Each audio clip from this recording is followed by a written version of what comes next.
लाठी भाटा जंग देखने को मिला। कहासुनी के बाद दोनों पक्षों में मारपीट हो गया। पुलिस के सामने ही महिलाओं ने लाठियां चलाई। हमले में 3 घायल जो हैं हुए हैं युवक। पुलिस ने 11 आरोपियों को गिरफ्तार किया है। अटरू और अंता के 2 पक्षों से मारपीट। ये देखिए तस्वीर जरा आया यहां से देखिए। मारपीट का वीडियो सोशल मीडिया पर वायरल हो रहा है। एनडीटीवी राजस्थान पर भी आप देखिए जरा।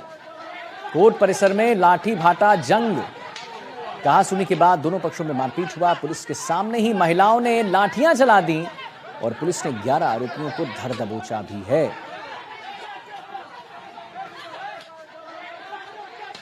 तो कोर्ट परिसर में जमकर मारपीट हुई है। मारपीट का वीडियो सोशल मीडिया पर जमकर वायरल हो रहा है और कोर्ट परिसर में लाठी भाटा जंग देखने को मिला है, जिसकी आप एक झलक देख रहे हैं, तस्वीर देख रहे हैं। तो कहासुनी के बाद दोनों पक्षों में मारपीट हुई और उसके बाद आप देखिए कि कैसे पुलिस के सामने ही महिलाओं ने लाठियां बरसाना जो है शुरू कर दी। हमले में 3 लोग गंभीर रूप से घायल हुए हैं और पुलिस ने 11 आरोपियों को गिरफ्तार भी कर लिया है। यहां पर शाकिर हमारे साथ फोन लाइन पर जुड़ गए। शाकिर, क्या ये पूरी घटना है, जरा विस्तार से जानकारी दीजिए। जी देखिए, ये जो है वीडियो भी वायरल हो रहा है सोशल मीडिया पर लगातार, और ये 12 जो है कोर्ट परिसर के वहां का पूरा मामला है।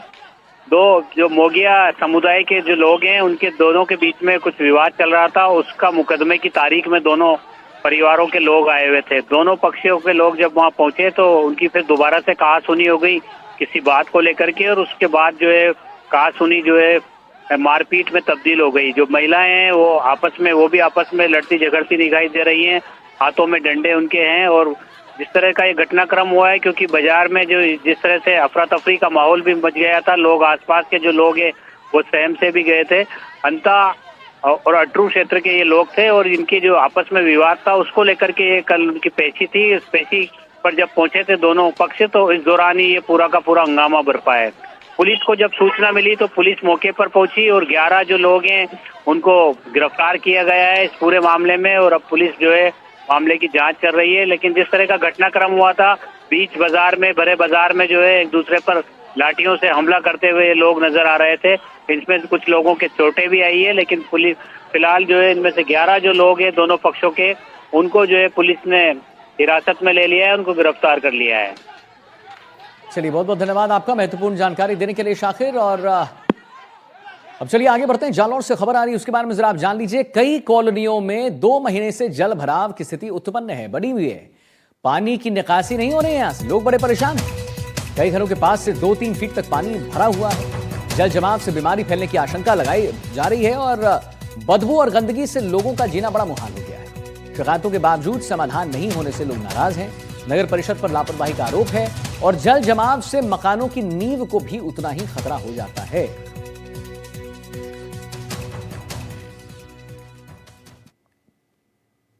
भरतपुर में दर्दनाक हादसे में युवक की मौत हुई है। रोडवेज बस ने शख्स को कुचल दिया। युवक के शव के कई टुकड़े हुए हैं।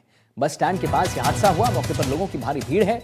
रॉन्ग साइड से आ रही बस से हादसा हुआ और अटलबंद थाना इलाके में हादसा जो है देखने को मिला है। तो युवक की मौत हो जाती है यहां दर्दनाक हादसे में। भरतपुर की हम आपको जो है तस्वीर दिखा रहे हैं। रोडवेज बस ने शख्स को कुचल दिया और युवक के शव के कई टुकड़े हो गए। बड़ी ही दर्दनाक घटना है। बस स्टैंड के पास हादसा हुआ। मौके पर लोगों की भारी भीड़ उमड़ गई। रॉन्ग साइड से आ रही बस से हादसा हुआ है। अटलबंद थाना इलाके में यह हादसा देखने को मिला है।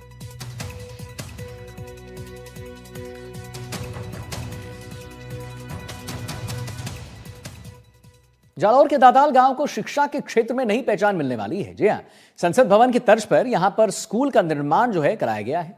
7 करोड़ की लागत से तैयार स्कूल में तमाम वो सुविधाएं हैं जो आधुनिक शिक्षा व्यवस्था से यहां के बच्चों को जोड़ेगा। जालौर से हमने खबर जो आपको दिखाई, अब एक रिपोर्ट हम आइए आपको दिखाते हैं।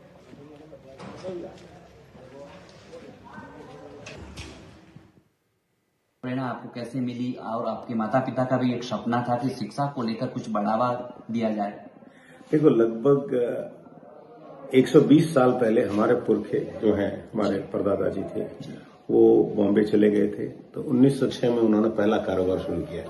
तो हमारे गांव छोटा 120 साल के पहले, तो फिर भी जड़ से जुड़े थे, चाहे परदादा हो, दादा हो, सब हो। और फिर 1964 में हमारे पिताजी बेंगलोर चले गए, चतुर्मल जी बेंगलोर चले गए। तो तब से हमारा आना जाना था, कभी साल में एक बार आते थे। पहले तो हमारी पैदाइश इसी घर में हुई जो 800 साल से ये जमीन हमारी है। यहाँ पर हम बैठे हैं, ये घर हमारे पिताजी ने बनाया। ये पहले पुराना कच्चा घर था, तो जन्म हमारा 1969 में यहीं पे हुआ और फिर फर्स्ट फ्यू इयर्स हमारी जो जिंदगी के थे तो यहीं पे हम गांव में बड़े हुए, इसी गलियों में खेले, इन्हीं कुत्तों के पीछे भागे और इनसे भी खेले।